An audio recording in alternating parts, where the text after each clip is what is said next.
As you can probably hear, it's still raining.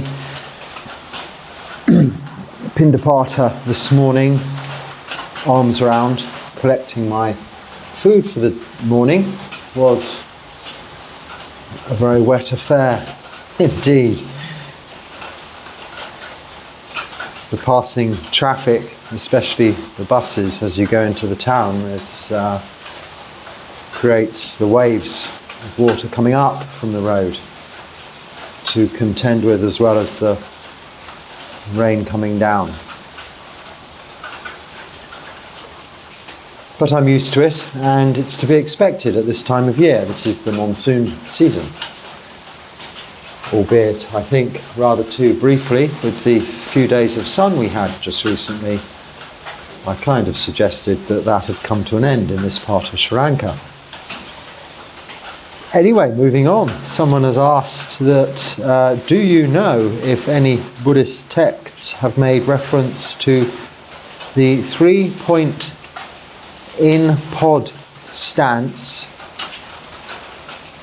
of the full lotus being a reflection of the 3 jewels of Buddhism?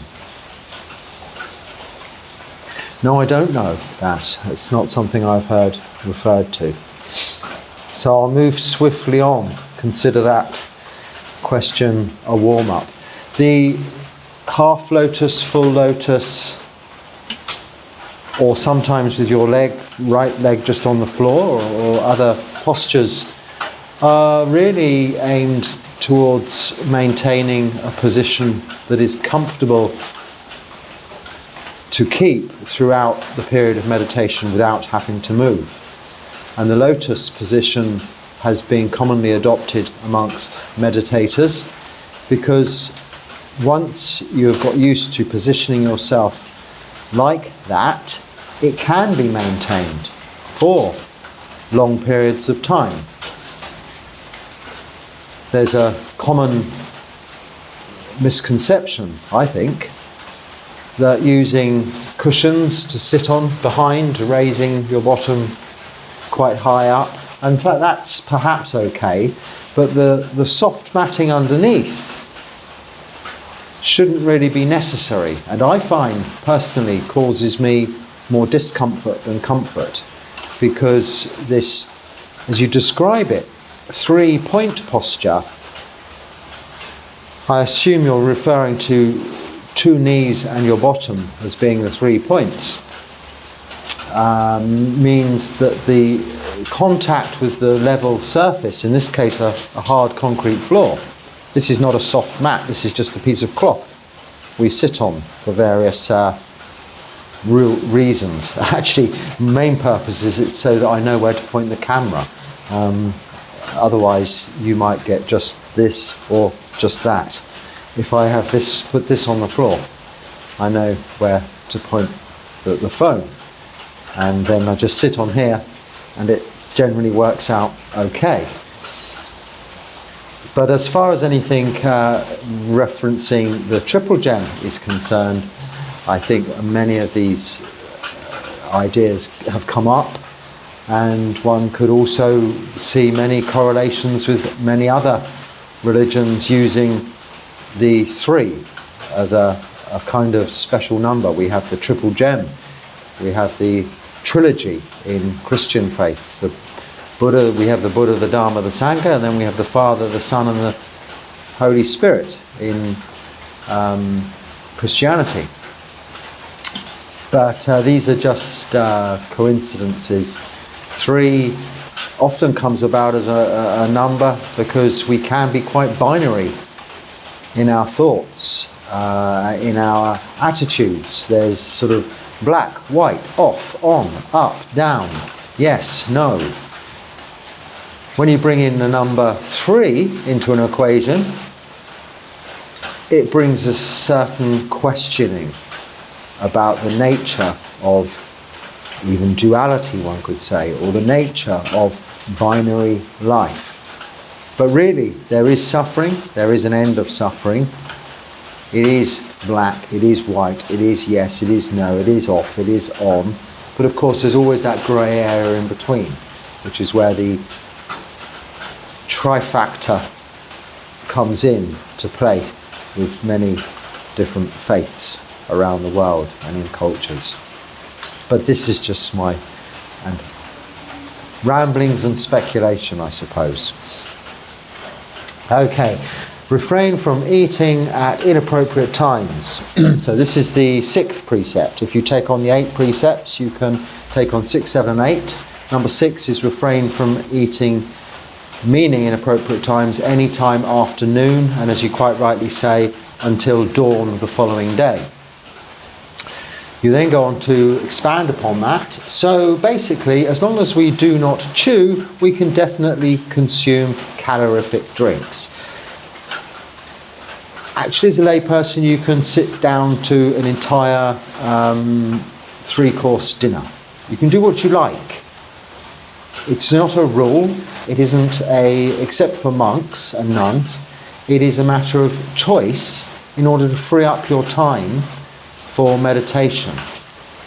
So don't then occupy that time with finding all kinds of ways to eat and do something other than meditate, which I find a lot of people, when they're first trying this precept out, tend to do.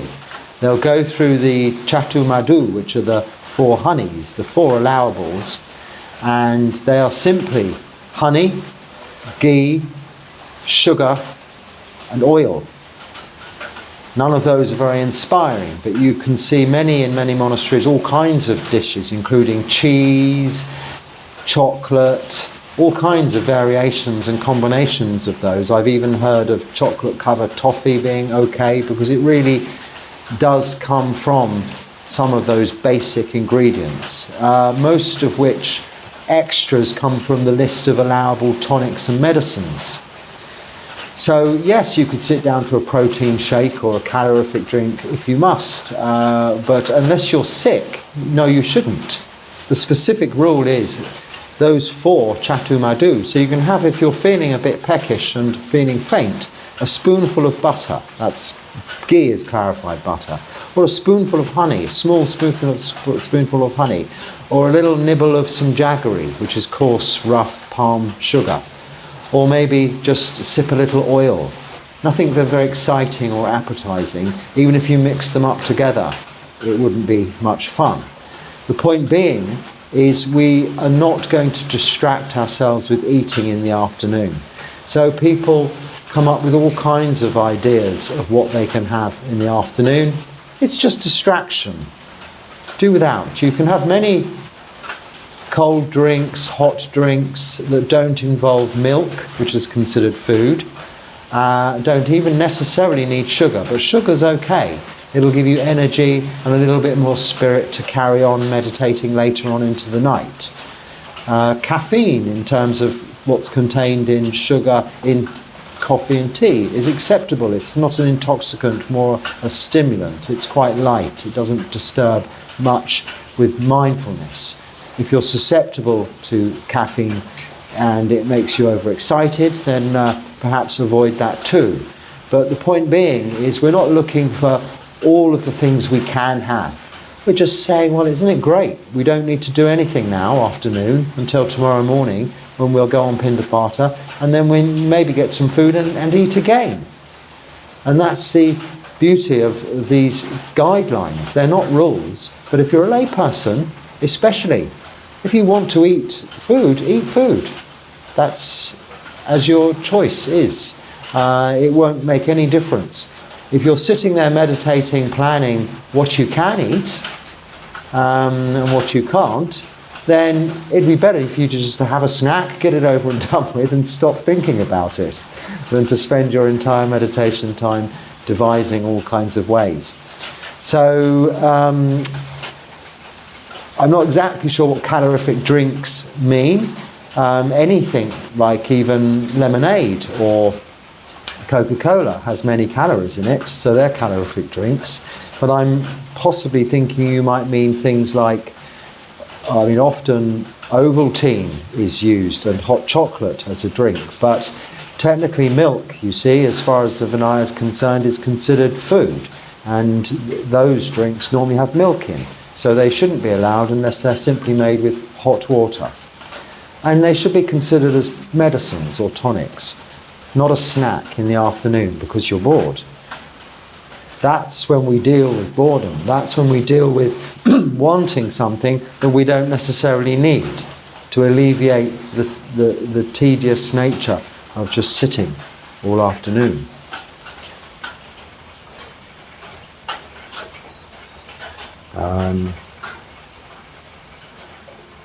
And you go on to say you eat just one meal a day and what have you. I won't go through the whole comment. Dear monk, don't you feel angry with God, existence, or whatever it is? What is the need of this creation? No, I don't feel angry, actually, at all, full stop. And I don't feel, if I was to feel angry, it wouldn't be towards anyone else or anything external. It would be problematical, but it would be that because it's directed internally. I could get and do get some perhaps times angry with myself if I lose mindfulness and do something stupid, say something stupid, maybe borderline towards not really keeping a minor precept in the Vinaya. I'm not talking about the main precepts. That anger would be directed to myself, and the Buddha teaches us that we look inwardly to find freedom from suffering with this in this lifetime. We don't look outwardly or have expectations of others to provide that for us, that relief, or indeed to a God of such. He doesn't discount the existence of gods in the heavenly realms, but there's no one particular creator God or reason for creation other than those reasons we have put in place ourselves by our actions of body, speech and mind in this present moment, which create the causes and conditions for the next moment, including, if you want to take it a little stage further, the next moment after this body dies and this thinking brain stops working, where you will move on into the next life. This isn't creation, it's momentum. You could see, because you're asking me, what is the need for this creation? There is no need for this creation. This is the idea of liberation. This is the idea of nibbana. However, we put in the causes and conditions that result in this creation. So going on with the many questions that you continue with this, what is the, but they're nice and short, what is the need for birth, death and all the theatre between both? Again, there is no need. It is what we do. We cause our own birth through our actions of body, speech and mind. We're responsible for our own karma. Then even the Buddha says, or didn't answer the 12 basic questions and told his sannyasins that no one is allowed to ask these questions. Why? Is it because the Buddha is afraid to answer them or didn't find the answer? In Theravada Buddhism, the understanding is the achintaya. There are 4 imponderables. The Pali word, it doesn't, I don't think, directly translate as achintaya to imponderable, but we use that word imponderable to suggest not what the Buddha said you cannot ask. He doesn't prevent his disciples or the Sangha. We don't use the term sannyasins particularly, that's from another religion, but he doesn't ask anyone to not ask anything, but he can on occasions not give an answer one way or another. But he suggests specifically, don't try and question the powers of the Buddha, as in this question here, or a Buddha. Don't try and determine the origins of the universe, or whatever that is contained within, the beginning and the end of time. Don't try and get down to the absolute basic calculation and workings of karma. It's way too complex. It goes back through incalculable numbers of lifetimes. But simply what it is, which we can work out, is that by our actions of body, speech and mind, we cause and create those causes and conditions for the next moment. If we do something good, we'll get something good back. If we do something bad, we'll get something bad back. But occasionally, as I just nearly said by mistake, the reverse may happen. You may spend your whole lifetime doing good things and then seemingly get something bad back, a terminal disease at an early age. But this could be your early freedom from suffering, for no more rebirth, or it could be all manner of complicated reasons behind that. Now, simply what the Buddha said. Now, what's the fourth? Maybe it was the beginning and the end of the universe, the beginning and the end. But there's certainly not 12 in Theravada Buddhism. Essentially, what he's saying is, don't question which you're not going to find the answer to. Why waste your time? Are you ever going to know how the universe actually originated and where from firsthand? No. Or where it will end? No. If indeed it will end. You are never going to, until you are, if you were a Buddha yourself, experience the full range of power that an awakened, enlightened, fully enlightened Buddha has, which would be without comparison within this form, and therefore impossible to describe. Without that experience again, you cannot really question or come to understand.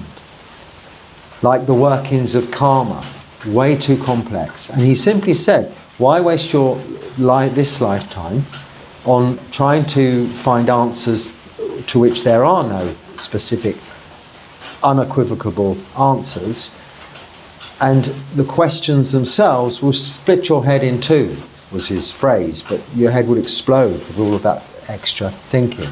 It's so unnecessary. So he says, just leave it alone. And you're feeling very bored about, if you use some other words, I don't even know what they mean, but about this stupid creation. It is not a stupid creation. You've created it yourself. So if you think it's stupid, then learn that you've done this yourself and how to unstupefy yourself by this time around taking this as not a waste of time, something to be bored with or stupid, but an opportunity to practice moral virtue, meditation, develop wisdom, and become free from future rebirth. That is what Buddhism is, nothing else. Don't worry about kriyas and what the sannyasins can and cannot do. Don't worry about all of these extra things you may have read or heard about. Worry about what you are doing now in the present moment. Don't worry about it. Act upon what you are doing now in the very present moment in order to ensure that all of your actions of body, speech and mind are in accordance with the Noble Eightfold Path. Right view, intention, speech, actions, livelihood, effort, mindfulness and meditation. In that way you will ensure yourself contentment and happiness in this lifetime, free from boredom, free from suffering. And if to be born again, it will be a pleasant experience because you would have trained this citta, this knowing of this life, into only acting in wholesome ways, giving it the momentum to carry on and maybe be reborn some more times, but in better and better conditions as you slowly improve upon this life. So a lot of questions there. I hope I covered most of them without skipping too much. Are you sure there is no group karma? Yes, I'm pretty sure. I mean, there are the results. We don't call it karma. They're going to be the results of a group doing something. So if a mob of people descend upon a building and smash it all up, the results of that group of people's actions is plainly obvious. But we don't call that karma. Karma, we are responsible for our karma and the beneficiaries of our karma. So what we do through karma just means actions of body, speech and mind specifically. And our own actions will result in what happens to us. Also others, of course. So if we do something bad to someone else, they're going to feel the consequences of that. But they're receiving the consequences of our actions. They're not creating either good, bad or neutral karma themselves. And they're not receiving karma. Karma must be defined as actions. They're just experiencing, as we are, continually suffering. And we are trying to ascertain the cause of suffering in order to become free from suffering. And the path leading to that is the Noble Eightfold Path. Now, if everybody, as a group, is following the Noble Eightfold Path, then technically that group would live harmoniously together. But within that group, each and every person has the opportunity to maybe do something bad or do something extra good. But what that person does is to the benefit of that person or the detriment of that person. It may affect the overall group, but that isn't the meaning of the word karma. So when you hear this as referred to, it's just perhaps a misuse of the word karma. Then I think you say something about, well, you say a lot about a lot of things. Where's there a question mark? That usually helps. No, it doesn't help. So with regards to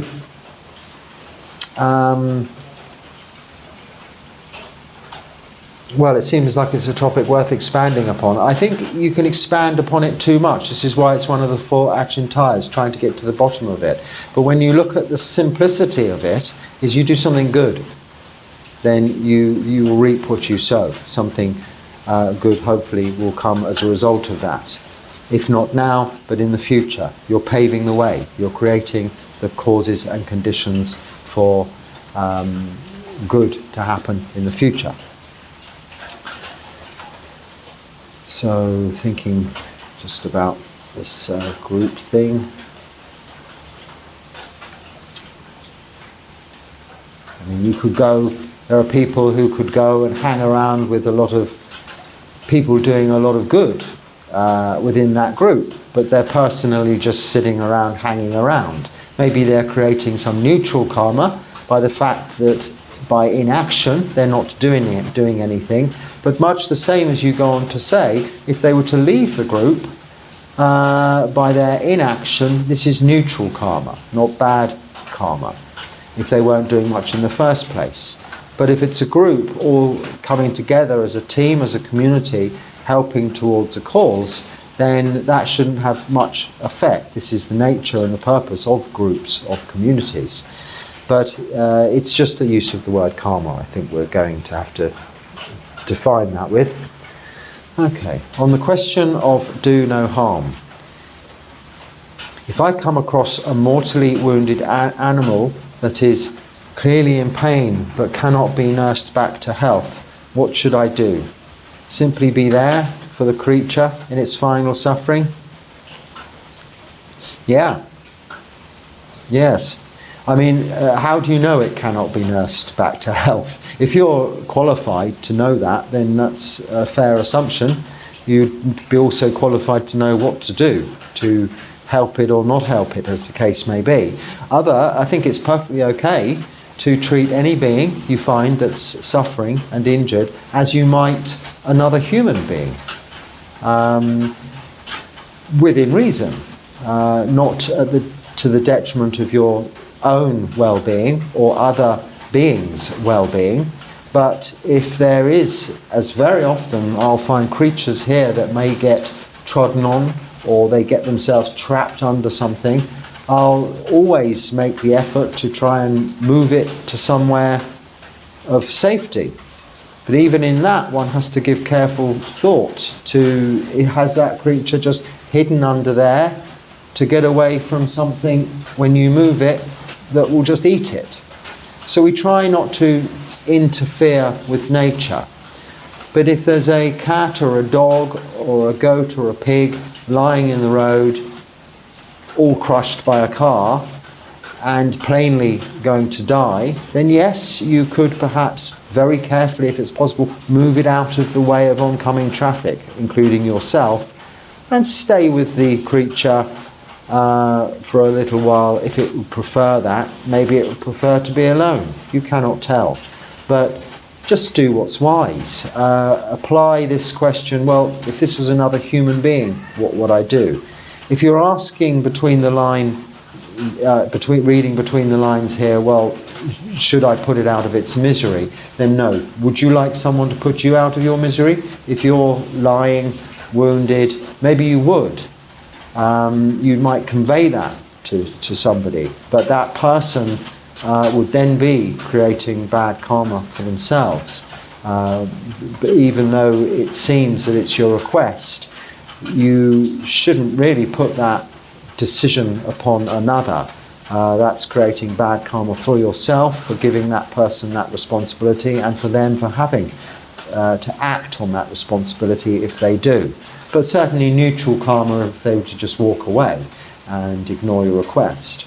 But it's a complex issue, something that is often a speculative question, but I answer it because I come across wounded, dying animals continuously within this room. They don't live very long, a lot of the small creatures, so they often will come in here to die. So I try and just leave them to do just that. And then you see when they do die that many, many tiny, tiny little ants come.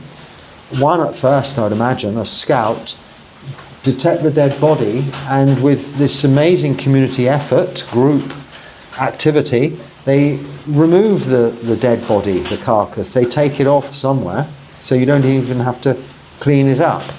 And whereas before sometimes I've quickly swept a dead creature away, I try and leave it now because I feel that maybe sweeping it away, a little ant's come to find it, gone to tell its friends, they're going to come back and all be disappointed.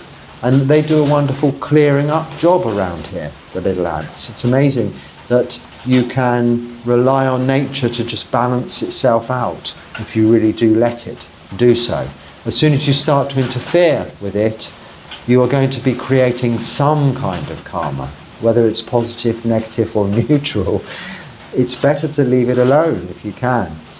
So, next time this happens to you, just give consideration to what you would do if it was a friend of yours, another being, or yourself, what you would like to be done to yourself in the same situation.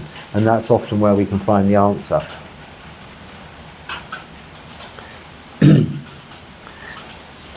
Does dressing like every other monk help the enlightenment process? No. Doesn't matter what you dress like. It's not contained in the Noble Eightfold Path. That is what helps the enlightenment process. So I don't think all monks dress the same. Generally, I suppose these days you'll see in certain traditions we look pretty similar because we're going to have relatively limited resources as far as where these robes come from.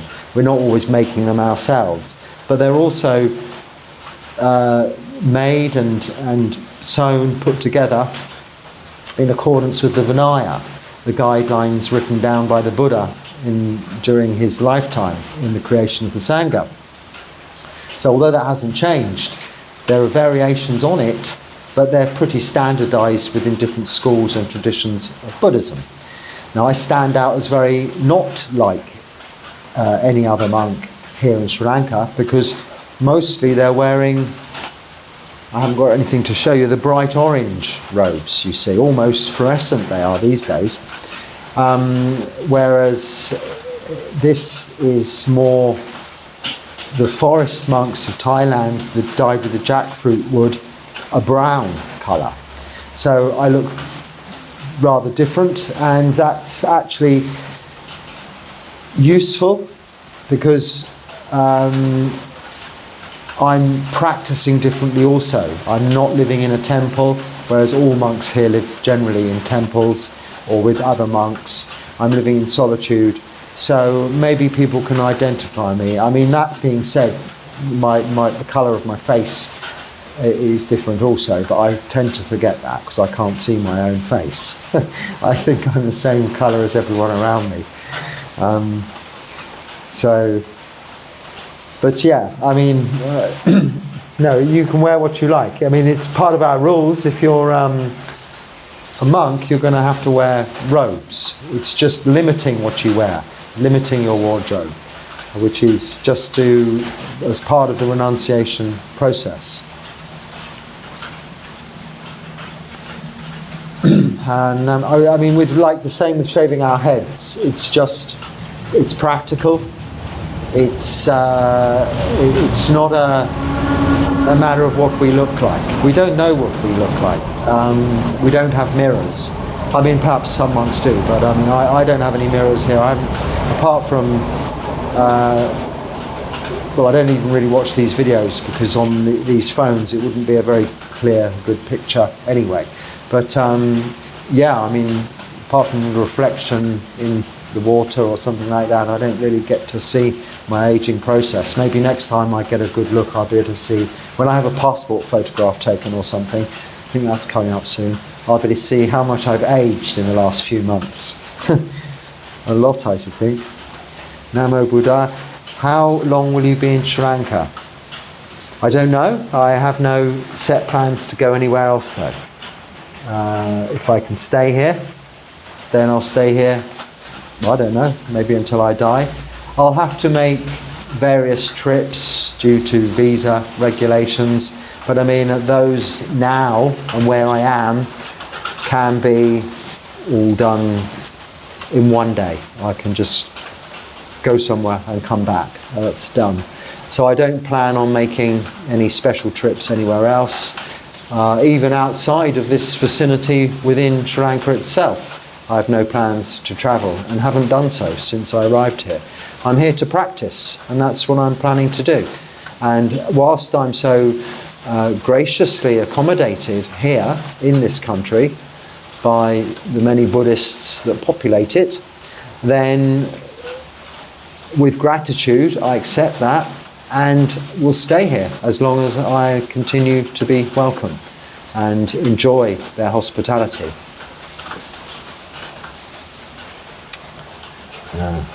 I am currently living in London and was wondering what kinds of daily activities I could do to practice Buddhism daily besides meditation.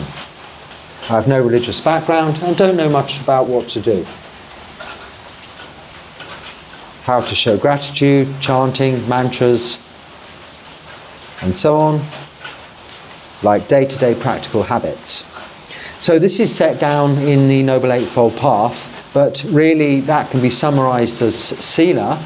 So all of your daily activities of body, speech and mind should be held within the boundaries of sila. No killing, stealing, sexual misconduct, lying or taking of intoxicants. That's the first step. That will determine how you go about your daily activities quite significantly. That's enough. That sets you on the path towards, you're saying already, doing meditation, but developing very good states of stable meditation and a good meditation routine. Because your meditation, based on a firm foundation of sila, moral virtue, will become far more beneficial, enjoyable, and a happy experience. You'll want to meditate more and more. This in itself will develop clear seeing. That is wisdom, panya. This will help you understand the nature of our existence more clearly. That's the insight people refer to as vipassana, seeing clearly into the nature of all things, that they're impermanent, they arise and they pass away, that they are suffering, unsatisfactory, even not at first, but they will become so, and out of our control, anatta, which is not self. Anicca, dukkha and anatta are these three characteristics of existence that we call the wisdom, the real wisdom and understanding of Buddhism. But knowing the Four Noble Truths about suffering, where suffering is coming from, the cause of suffering, that there can be an end of suffering through following this Noble Eightfold Path. This is the practice. There are no special routines. Now, if you want to take upon yourself, in addition to that, in the morning, you can, or in the afternoon, or in the evening, at any time really, there are chanting ceremonies, rituals if you like, and things that Buddhists do. They may offer incense, candles, flowers to a Buddha Rupa by way of respecting the Buddha, the Dharma. So the Buddha, the teacher, the Dharma, his teachings, and the Sangha, that's his lineage of disciples, the monks and nuns, continuing to this day from his day, 2,568 years ago, to teach those teachings. And we pay homage to the Buddha in that respect, not by way of prayer or worship, but simply out of respect and a reminder, mindfully, by taking some action like bowing, prostrating, whatever you would like to call it, or however you would like to do it, or just lighting a candle or offering a flower, manually, mindfully reminding ourselves of what we're doing, keeping precepts, practicing meditation, developing wisdom or wholesome mind states, eradicating unwholesome mind states. So whilst you're living in the hustle and bustle of London and all it has to offer, you can go about your day practicing mindfulness. This is straight from the Noble Eightfold Path. So really study the Noble Eightfold Path. This is the best reading you can have. If you want a chanting book, if you Google Wat Mark Jan chanting book, or send me another message so I can send you the link, you can get the English chanting book I usually refer to, that gives the Pali words and the English words of all of really the core teachings of the Buddha. It isn't just like hymns or songs or poetry. They are very useful reflections on the practice of Buddhism and the nature of the Buddha, the Dharma and the Sangha. And they're very useful summaries of his teachings, those teachings, the Dharma. And these reflections and these teachings are often formed into verse to form what they call protection chants. But the way they protect us is by reminding us of our ability to protect ourselves, to improve ourselves, to look after ourselves, to develop our minds and bodies, to be calm, to live in peace, tranquility and harmony with others, to do no harm. This is the purpose of chanting. These can all be brought about into your daily activities. And maybe once a day, watch one of my talks here on this YouTube channel, because they tend to generally repeat along those lines, the same subjects, usually in different ways, depending on where I am, what I've been doing, how I'm feeling. But I'm sharing with you my experience as living as a monk, yes, but that can be equally applied to you in lay life living in London, but sharing the experience of applying strictly that Noble Eightfold Path of right view, intention, speech, actions, livelihood, effort, mindfulness and meditation to all of my daily activities, as you too can do.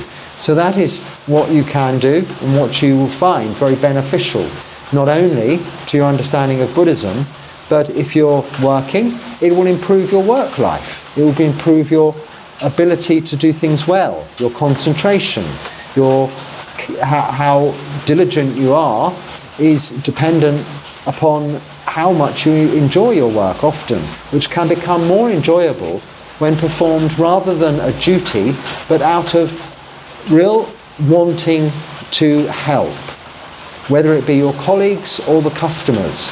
If you feel you're doing it because you get so much from helping others rather than from what you might get back, you'll find far much more reward than even can be reflected in your wages, just by being able to give and to help.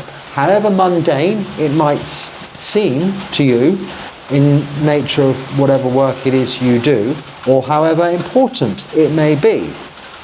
Neither is one or the other. They are all necessities or necessary.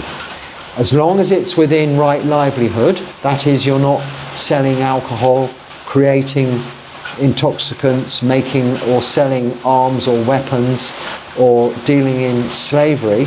So as long as you're not a gangster, drug dealer, arms dealer, trafficker, then generally speaking, most activities in this day and age are able to fall within the category of right livelihood in the Noble Eightfold Path.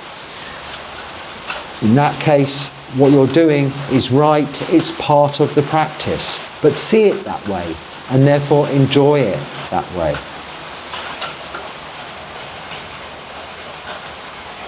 Okay. To be responsible for my karma but not knowing karma. How does that work? Question mark. Faith? Question mark. No, not so much faith, which implies belief. And karma isn't to be believed in. Karma is just as I've just already spoken about, so I won't go too much into it again, just your actions. You don't have to believe your actions, they are what you do.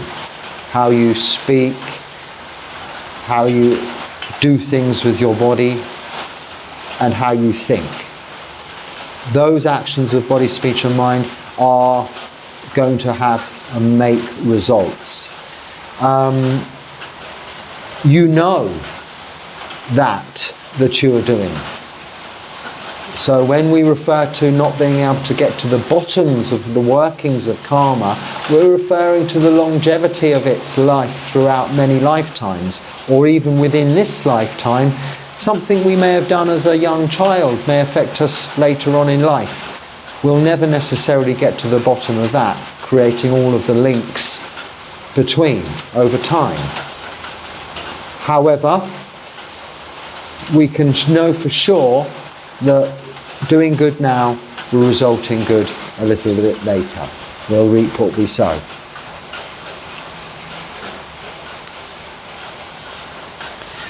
English monk, what do you think of Lao Tzu? So Lao Tzu was a Chinese philosopher of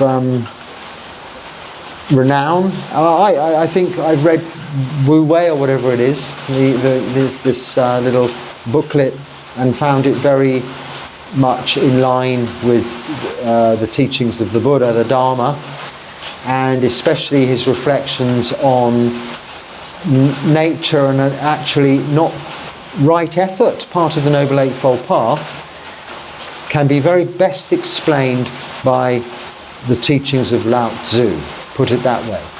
Because right effort isn't pushing really, really hard, or pulling really, really hard, or gripping really, really hard to get somewhere or get something. It isn't making no effort at all, not pushing, not pulling, or just letting go like that. It is just using the natural forces and direction, the way things are going naturally, and if those actions are good, then the flow will be in your favour. Occasionally we're going to go against the flow, but that is the convention of the society and culture we're immersed within. But in the context of the Noble Eightfold Path, we can very much flow with nature, and that is right effort, and that's best described in Wu Wei, I think is what you say, in the teachings of Lao Tzu.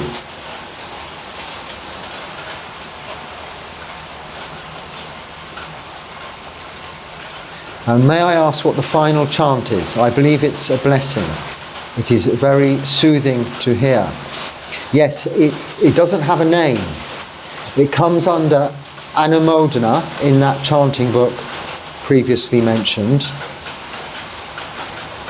Yes, I think it comes in the index, probably under the heading in most chanting books as Anumodana. And the Anumodana chants usually have before that one is the chant we say when we're receiving dana, usually here in the temple, beginning with Yata Wadi Vaha Pura Padi Parenti Sagaram. So Yata Wadi Vaha Pada Parenti Sagaram is the first line, and that's quite long, and it relates to the good people are doing, and it's the blessing chant, which is followed by the 3 more commonly heard blessings, which you refer to here. So this you find Anumodana, Yatavariyaha, then it's Sabitiyo Vivajantu Saparoko Vinyasatu is the first one. The second is Abhivadana Silisani Chamuda Pachaino, and then the third is Bhavatu Sabha Mangalam Ragantu Sabha Devata, like that. So those 3 are the more commonly heard at, say, the end of the morning chanting when giving blessings generally. Or maybe on Pindapata, one of those I'll give to some people if they're looking expectant on receiving something back, as is often the case. They like to have a little blessing. So that's where it is, what it comes from, very common in Theravada Buddhism to hear that. And on that note, with all of those blessings, I hope your practice goes well. Until next time, be happy and stay well. Sukhi Hotu.